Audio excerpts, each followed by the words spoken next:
As tradition is, guys, we'll be doing the tier list for the Balance Council. This is for September. I do apologize for making a video in the past few days. I was traveling and I thought the internet connection where I was would be better, but no, it was taking 20 something hours to upload something. So unfortunately, we couldn't get the videos we wanted to out, but that's all right. We'll be doing some this season, assuming this Balance Council isn't the worst thing ever. So let's go take a look. We have top tier, the best changes, hopefully make changes in the meta. Good changes are just overall good for the cards. Neutral, I don't care one way about or the other, either because I don't think they're impactful or I don't really care about the card. Questionable is like neutral, but I think it's probably bad, but we'll have to wait and see. It's like a wait and see. Bad is just bad changes. Seagull tier is for things that make Seagull 2 power, like the old broken Seagull. And Constant is for things that change back and forth. Like this is just like the worst ever tier, basically. And then Constant's just, the cards that go in here. So first of all, Temple. Temple going from, these are the provision increases first, so provision nerfs, if you will. Temple keeps getting changed. It's going in here. I think it should be 17. It's probably the highest value card in the game. Renfrey, she's going to 15 as well. She's also going to go to Constant. She's been changed so many times. Also Warranted. Renfrey, one of the most popular decks. One of the better decks as well. Popular doesn't necessarily mean it's broken, but popular and really good tends to be on the things that should be nerfed. Golden Necker. I think that's what it's going in here. I don't see a world where Golden Necker stops getting nerfed, which is kind of troubling to me because Golden Necker opens up a lot of variable decks. Like Golden Necker is one of the decks cards that allows for the most varied deck building. You do tons of stuff in Golden Necker across different factions, which I think is great. But I thought 13 was fine. I guess this is just going to keep getting nerfed. I don't see it really stopping, unfortunately. Tainted Ale, it's going down here, keeps getting nerfed because of the armor abuse combo, which at this point, this card's just going to keep eating nerfs. I don't really care. That deck, I see it like once every other season. But I've heard it is in Menace to newer players. Bakala going back to 12. This is good. Bakala at 11 was insane. It just gave so many points. I don't know why it got buffed. It was already good. So that was always a question to me. Jan Kelwait's going down here. He's a constant card. The best consistency card in the entire game. And yeah, just going back to 12. Shiru, I think Shiru deserves a nerf. Devotion midrange was one of the top Scoia'tael decks I saw last season.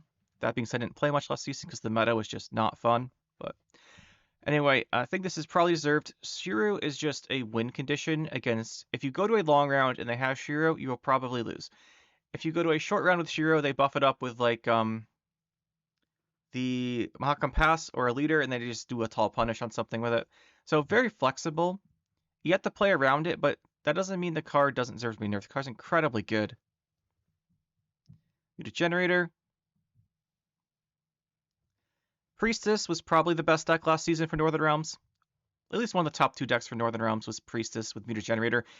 Priestess going to 5. I said this a long time ago. I don't remember when. I said Priestess going to 5 isn't a nerf because it just buffs Muta Generator and makes the deck better. So Muta Generator got nerfed instead of Priestess. Okay. I guess the deck's net neutral on before that, and it still has to play Muta Generator, but you can't play with Golden Necker now, which I didn't see many Golden Necker Muta Generator decks anyway. But yeah, I'd rather see Priestess hit, but whatever. I don't really know about the Jotun change. Sure, it's a 15-point play for 8, but you have to put the 2 Ice Giants in your deck, which is a fairly big cost. The only time the Ice Giants don't really matter is when you're playing Golden Necker and Necromancer's Tome, because the Ice Giant coming back is actually decent. But here, nerfing Jotun to 9, what does this get you? This is a 15 for 9, which is a little bit above value. And then you have to play the really, really below value Ice Giants. So I don't know this is warranted, but we'll see. Ogroids were pretty popular at the end of last season. Cohen, I don't like this change. So Cohen going to 7 means you cannot do Amphibious Assault into Cohen and put Cohen to 5. This means you cannot Amphibious Assault Cohen and buff your Griffin Witcher Adepts. So it just kind of kills that deck.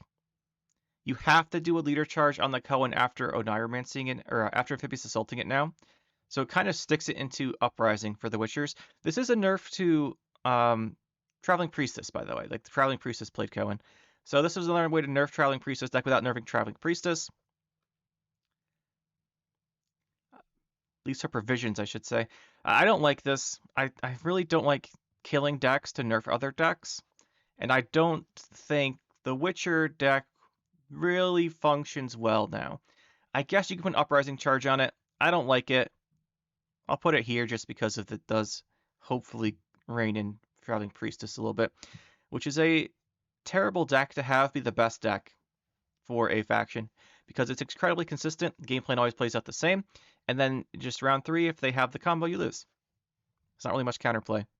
So I don't like this type of deck being the best deck for the faction. Tier going back to 14.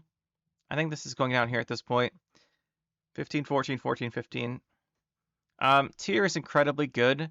Raid Warriors were one of the more popular decks I saw last season, but I don't think they were one of the better ones. It's one of those times you got to make that distinction. I think they're just like, okay. So I guess giving Tier a buff here. It does help non-Raid Warrior raids, like non-Raid Warrior warriors. You know what I'm saying? But yeah, overall, really strong card. 14, 15, both very expensive. 15 was maybe a bit much for the deck, but again, it just depends on Highland Warlord. If Highland Warlord's 5, deck's good. Ragnarok, I love this change. Ragnarok we played with a bit last season. I mentioned in the videos where I did Ragnarok that at 13, it's the same as Siege, which just doesn't seem right. So Ragnarok has good value, but it requires the opponent to set up into it. You're very rarely getting your full Cataclysm value in the opponent's rows. And if you are, you're playing it later into the round, which can be a problem because you want to get that 5 damage on the second order, which can be pretty impactful to remove an engine earlier. So, the first chapter, I mean. So I think that this is warranted. I think Ragnarok is a scenario I'd like to see more play with. I think it has a lot of applications that people are just afraid to try because of the cost. Hopefully this makes it a little bit more free to use in different decks. Kautilus, I don't really care. Kautilus decks, whether Kautilus is one more or one less, I think the biggest deal with the Kautilus decks is just they're incredibly binary. But you can answer them. You can play around them with some decks. And the things they punish, which is a bunch of units, if your deck plays a bunch of units, sometimes you can survive just by having a whole bunch of guys. But I'm not too sure about this one. We'll just have to wait and see. Cleaver is good. Cleaver took an unnecessary nerf for Cleaver's Muscle last season for being overbuffed by the lovely Seagull Council. Then we have the Uma's Curse going to 9. I really like this. It's a really heavy RNG card. The RNG Shoop decks with like Casino, the Casino Shoop decks with Lippy, they're not the best Skellige decks, but they're a really fun deck. And this won't make them like top tier or anything. It gives them a provision. I don't see this being used in Golden Nekker. Potentially, but I don't really think so. So, I think this is good. I want to see this card be played. This is a fun card. Maybe some people try it in Golden Nekker because you can high roll stuff off of it, which would be pretty interesting. Realistically, it's probably a good card. It's my personal bias playing top tier because I think it's fun. Ornate Censor. This card is a payoff card that could not be played as a payoff. With Golden Nekker, there's got to be some combo with this. We'll try and figure one out, but basically now you can Ornate Censor with a Golden Nekker. It's also just less expensive if you want to try an Ornate Censor combo. I don't think it'll be good still, but maybe there's a world you can do something with Golden Nekker. We'll see. This is like a wait and see. Sabrina's Inferno, same type of deal. This card doesn't really have a spot. 8 was very expensive. Maybe at 7 you can justify running this. I don't think so, but we'll see. It's a fun card. It's got some good applications. This application is very niche, though, right? Your opponent has to be really wide. You have to be spawning Revenants. We'll see. I hope it finds a place. Dowadric. I already played in Renfri Riens. Sometimes. Not always. I'll put in good. I think at 8 with 7. Now, if Syndicate wasn't so consistent, this might actually see play in Syndicate. I might want to try this in Syndicate. There are some combo decks where Dowadricking things to the bottom would be really good. Like certain Salamander decks, you'd love to do this. Maybe not have to do as much, just hyper thinning. We'll see. Armored Arrakis. This card had no reason to be so expensive. This is the one that's after like 3 turns, if your rows aren't full. If your rows are full, it boosts itself by a bunch. But that's 3 turns you have to maintain that. Well, at the end of your 3rd turn, you have to have it. So, I think this card is an interesting card. I think it's one of those cards that has a big payoff with a hard condition. And it was just too expensive to try to make work because the floor is so low. So I think this is fine. I like this change. Sesame's going down here. I don't think Sesame gets. You guys know we do at the after this tier list we do the season summary. I don't think Syndicate even has a deck on the season summary decks. Like I put the decks we saw 2 or more of on the charts. I don't think we saw 2 or more of a single Syndicate deck. Syndicate just like disappeared last season, which is amazing because they got the Sly Seductress buff. Anyway, Dandelion, I like this change. Gain of power. This only helps Cultists, and Cultists are kind of a trash deck, although we did lose to one last season because we were playing a deck. We just didn't draw our Heat Wave, and they won. That's kind of how the game works with that. We're playing an engine deck and didn't draw Heat Wave. So, good change overall, I think. Riptide's down here. It doesn't matter what Riptide is until it's like 5 power or something. Actually, I think Riptide would be played at 8 as well, just because of synergies with monsters, but whatever. People can't handle Riptide not being 10 because they want to hold onto some kind of memory of it being 10. Whatever. Vizgioda, great change. Vizgioda is one of those really high ceiling engine cards, but 3 power in Modern Gwent just does not survive anything. So maybe this will convince you to play it in your deck. The only time you ever see Vizgioda is sometimes people make it off of Temple because they don't have anything better to make. But yeah, maybe this will see some play. It's theoretically a very strong combo engine with certain cards. It has a very good ceiling because it's getting at least 2 point orders a turn usually. And it just has a lot of applications. It is row locked, so it has some weakness there, and its power is incredibly low. So I'm glad we're getting this thing a power buff. I don't know if it'll make it playable, but this is one of those cards that deserves more play in my opinion because it is interesting. You can do a lot of stuff with it. Pavko, good change. Pavko's only played in Golden Necker Harmony, which is obviously not as good as regular Harmony, although I do love myself some Golden Necker Harmony. Just at 5 power, it's too easy to remove. He also has a row restriction. Like he has a row restriction, he has 5 power, or had 5 power I should say, and then he has 2 damage a turn unless you have a neutral card on your board. I guess Nilfgaard can give you a... Yeah, Nilfgaard's usually what gives you the stuff to brick this up, but whatever. Anyway, good engine, good ceiling, has some row interaction, and I think giving this a point might make it see play outside Golden Necker Scoia'tael, which is just not a common deck. Greater Brothers, one of the cards I love to hate on. It gains a power, so now it's 11 for 7, and if you put 5 damage into it, it dies. That puts it pretty similar to Skjall, I think it is, for Skellige, where it's like a big boy, then if you hit it with enough damage, it dies. I think it's an interesting condition. I still think this card's bad. I guess it's good we're buffing it. I'm going to put it in neutral. I think this doesn't change anything. I think if this maybe was 12 or 6 provisions or something. Like at 6 provisions, it's what, a Berengar line? I think that would make a lot of sense because Berengar's similar, right? It's got 11 power. It's got a condition where it kills itself.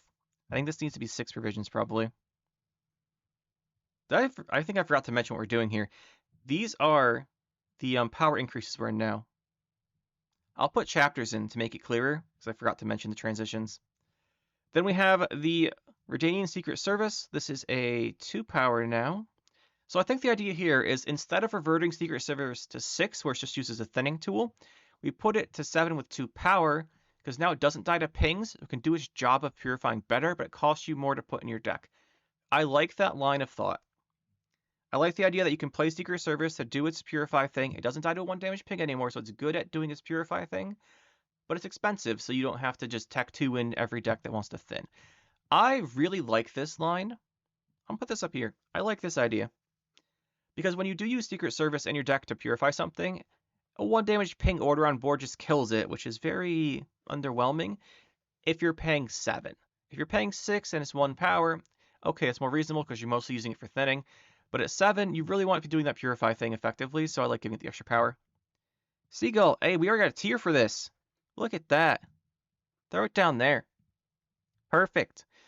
So Seagull, if it hits 3 units, Seagull at 2 power plays for 13. Right, because you get 2 here, 3 damage, spawn 3 in your graveyard. That's 6 carryover. 6 plus 3 plus 2 is 11, plus then this carries over later. That's 13. So if you're doing 3 cards and damaging them, you generate a total tempo of 5 with 8 carryover. That's almost as good as Siri Nova. We see a problem here. This is almost as good as Siri Nova carryover, and it's 6 version bronze, so you can replay with Blessing constantly. Obviously, this is broken again. 6 is not a fair cost for this. It has to be like 7 or 8, probably 8. But, you know, Seagull Council will Seagull Council. Although I don't think they advocated for this. I think it's just like they got mad at the Seagull Council. I don't remember happening. There's some drama here, and they didn't vote for this, and then casually voted for it. But obviously, this is broken again. The argument that I've seen for people who actually try to justify this outside of just memeing and trolling is that it's a condition that isn't always met. But I mean, come on, guys. Even if you hit 2 things with Seagull and like the third one hits an armor, let's put this in worst case. Worst case, you hit 1 unit with damage and you spawn a Seagull in your graveyard. It's 3 tempo with 4 carryover. That is fairly close to the dwarf guy who's 6 provisions. Huh. Whatever. This is broken. Nothing else to say there. Fortune Teller. I like this change. Fortune Teller gaining a power. I like having more options for tech. The difference between this and like Squirrel is that this is more proactive. You give the things that you want to get rid of doomed. Squirrel's reactive. You banish the thing after they've used it once. This is good against things like Madoc that aren't often in the graveyard, right? Because if they're playing Madoc, they'll like bomb and kind of bring it back to avoid squirrels. So this is good against stuff like that. Overall, I do like this. I think it might not be quite enough, but I want to see some Will-O-Wisp Fortune Teller play. I've made the deck before, but we've never done a video on it. Maybe we'll get around to it. We've got a Forktail. I like the Forktail buff. This guy's a card who's just supposed to be a guy who punishes a bunch of small dudes. Him being bigger has good synergies with that. That playstyle isn't good right now for monsters, like the Calculus playstyle where you just have a couple big guys. But still, I like the idea of buffing that playstyle. This also might see play. And whenever this sees play, which it never really has, it is a good counter to Rakaswarm Tattering, which we'll get to getting a buff shortly. But yeah, the only time I've ever seen a good Forktail, actually, the only Forktail I've ever seen, we have a clip of it somewhere, is I was playing like Arrakis Swarm, and then they're playing Renfree, and Rude Maged into this and killed like 17 tokens, 17 drones. It was actually very tilting, but it was funny. Then we have Cockatrice here. I think we said something about this last season. We got Power Buff. Monster Poison is not a viable deck. This might help make Monster Poison with Beasts more viable. Yes, it's an 8 for 4 on play with a Poison. The Predator Poison means that this has to be big for the deck to be useful. In Syndicate, you can just throw poisons on like a 10 power guy, no problem. In Monsters, you really have to have stuff that this puts the poison on that has good value. So you want to have this thing be bigger. It requires Beast to set up, so I don't think we have to worry about the like a Fiend situation, which is just a really big 4 vision card. I think you have to be playing Beast for this. I think that deck's fine, so I'm not worried about this being too strong for that. But hopefully we can get some Monster Poison going. Power decreases now. Lara, this is a buff. This makes Lara better. The one thing here I'll note, anything that buffs Lara Tatterwing is usually bad if Lara Tatterwing is a top tier deck. Right now, Lara Tatterwing does not seem to be a top tier deck, so we'll actually give this a good. And there's also one thing I want to mention here. Like, we're not just opposed. We try not to just do 2-buys and rate things we don't like lowly on here. This tries to be pretty objective, but I mean, we said they like this one, but for like serious here, Lara is actually probably good. This lets you use Red Riders for this. You could Red Riders, obviously, with the Tatterwing one, and then you replay it, and she comes back. That's not a good explanation. Let me say that again. In Tatterwing, you play here the first time, you only need 1 turn of Frost. So you can play Red Riders, it ticks down, your next turn you play Lara, and it goes off. Okay. Then you'd play Gels, play the Red Riders from your deck, play Lara. Normally, if you just play Red Riders and it ticks down, you play Lara at 4 power, 1 turn of Red Riders ticks down, so even if you put 4 Frost on 1 row, it comes back to you, Lara plays takes 3 damage. unless you're tattering where she's 1 power. Now, if you play Red Riders for 4, play Laura, you still have 3 on your turn, and she dies. And you can still do the Gels into the Red Riders, but 4 out later, she'll come back and die. So this lets you play Laura outside of Tatterwing without a big commitment, which is interesting. I don't know it's good. But this does make Laura more flexible and maybe have some play with the non-Tatterwing decks more. We're going to try this out. I want to try Laura Arrakis Swarm, no Tatterwing. This makes it much more viable. So this is interesting. Yes, you could do this before with Ardgaith, but that costs a lot more provision. So we'll see about this. I actually think this is interesting. This is just a reversion, a good reversion. 7 power and debt left was just silly. We don't really care about living armor. At this point, it's going to go to 1. It doesn't really change anything. It's just wasting spots, but whatever. Ivar Evil Eye. I'm putting this down here. I hate this change. Ivar Evil Eye is a giant swingy card with a downside that if you wait long enough, he only plays for like 8, or I guess now he played for 7. Now he plays for 6. So Ivar only gets played in Knights, and it's very commonly made off of Henry to be played with Abduction. So this makes Henry Abduction decks better because they often get this and then put it in your deck and they Abduction it and they win the game. That makes this better. This makes Knights swing better. It makes the ceiling on this much worse when you hold it in your hand, and I don't like that. I think that this thing was fine before. I liked him having at least a decent-ish, like it wasn't good to play him for 4 damage and 4 points, but it wasn't the worst play if you drew him in a short round 3. Now he's just terrible in the short round 3. And his just payoff swing is better. His swing was already gigantic. The only time this wasn't amazing, the swing, was when you created it with Henry. Like in Knight decks, the swing was always incredible because you're boosting an opponent's card. This just makes him better outside of the deck he's played in, where he just gets to swing stuff more when he's created randomly, because the fact that they have a 6 or 7 point card now is a bigger point swing. I hate this change. Then we have the Iris. This is just a nothing. No one ever plays Iris. Actually, it's not true. I once saw someone play Iris. Then I locked it. It was funny. And they left the game.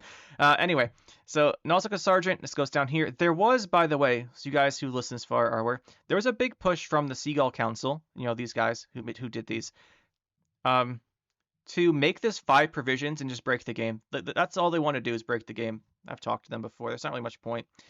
They say they want to break the game because the meta is boring, and then not realizing that breaking the game makes the meta boring because everyone just plays the new broken cards. But yeah, there's a push to make this 5 provisions, which is why it went back to 3 power, because obviously 5 provisions on this is insane. Self-Eater reversion, top tier. It was broken. We all know it was broken. Not much to talk about. Sly Seductress going to 4. I really don't like this. I think this is bad. I would rather see Sly Seductress 5 for 5. At 4, like, seeing her out of, when you're playing like a regular old Syndicate deck and seeing her out of your fee pool for your Eventide Plunder just is bad. Like, you don't want to get her most of the time. I'd rather get something that can actually spend coins. Yeah, I guess she's a bonded engine. I don't like it, though. I like 5 for 5 better. I'll give it questionable. I don't think it's outright bad. I just don't like it. We'll try and be more objective here. I don't like this. I would much see her 5 for 5. Like, that, she just dies to stuff like Tourney Joust now. At least 5 for 5 she didn't die to that, because she has a shield. But then, like, she does dies to 4 damage removal. She's cheaper. You can put her in your deck. It makes Madame Serenity better.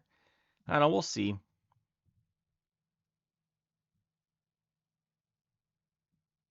She was 5 for 4 last season with the overbuff, and now she's 4 for 4. I don't like it for the one. Decrease. I actually do think the Saris Fearless buff's good, or nerf is good. She was incredibly good. Either Saris Fearless is going to 3 power, or Svalbard Totem is going back to 10. I think Svalbard Totem opens up more diversity, and that Saris Fearless is very good.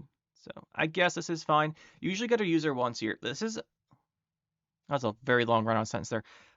This is unlike some of the things where I say like 3 power is a big, like really bad to have something at because it dies before it gets its value. She has Zeal Under Order, so you get to use her once first, which makes her a lot better to be at 3 power. So I'm okay with this. Self-Wound Golden Necker was incredibly strong last season. Love that deck. Then Priestess going to 2 power. I would much rather see Priestess get a provision nerf because I don't think power nerfing her does anything unless you're in a situation where they end up with a bad hand. So I'm just going to put this in here because I don't really care. I'd rather see her get power nerfed or provision nerfed, but whatever. It's good the deck got nerfed. I'll just put it here though because I'd much rather see the other nerf go through. But that is the Balance Council. That is the tier list of the Balance Council, I should say. Overall, nothing. Well, I shouldn't say nothing. Not too much that's outright terrible. We're seeing a lot of Seagull this season. But overall, not the most exciting things, I would say. I'm excited for... What are we excited for? We're excited for Ragnarok. We're excited for Poison Monsters. We'll finally try that out. I'll make a Censor deck if we can. We're gonna play a non-tattering Lara. That is actually really exciting. I want to do that. See how that turns out. That's probably most exciting stuff there for us. So not too much to try out here. I'll probably try and get through a bunch of our suggested decks as we slowly get through those lists. And overall, hope you guys enjoyed. If you want to see the season summary from last season from my games, stick around and we'll get right into that. Starting off with the faction distribution. Last season saw one of the biggest upsets ever where monsters became 33% of our opponents and Nilfgaard dropped to 18%. This is exclusively because Relics became so popular due to the overbuff to Self-Eater, and nothing else was really worth playing in Monsters until the end of the season where people were playing like Ogroids and stuff. Like, the Monsters Relics were just so incredibly strong that they kind of dominated, made everyone play the faction. So we had Nilfgaard, Skellige, Scoia'tael, One Realms, and Syndicate. So the big surprise here is the Monsters. I say surprise as in I'm not surprised, but it upsets the usual distribution here. As far as the popular decks of last season, most popular one was Golden Necker Relics. We saw it 12 times. This is the number of times we saw it. This is the deck. This number is the difference from our average MMR we encountered the deck at. So if our average MMR is 2,500, for example, we just see this on average 2,483, and something like this at 24 or 2,515. So this is like the higher number this number is, the better the deck performed against us. So overall, Golden Necker Relics, most popular deck. No surprise, overbuffed. This number on the MMR for it, by the way, is artificially low because everyone was spamming this the first week or so of the patch when our ladder ranking was the lowest because we hadn't played the games to climb up. So this is artificially low. I want to shout that out. As far as the rest, Witch's Sabbath nonsense, just kind of whatever. We countered a bunch of those. Counter some Renfri Koshais. Few Frosts, some Relics without the Golden Necker, some Vampires, some Renfri Vampires. You could lump these two together if you want, and it balances out perfectly, which I think is funny. For Nilfgaard here, we've got the... Should have made this axis better. Sorry about that. We've got Renfri Hyperthin and Shupe Soldiers being the most commonly encountered. Renfri Hyperthin performed much worse against us than Shupe Soldiers. That being said, I do think Renfri Hyperthin's probably a pretty good deck. We just kind of know how to play at this point. We're playing decks that played well against it.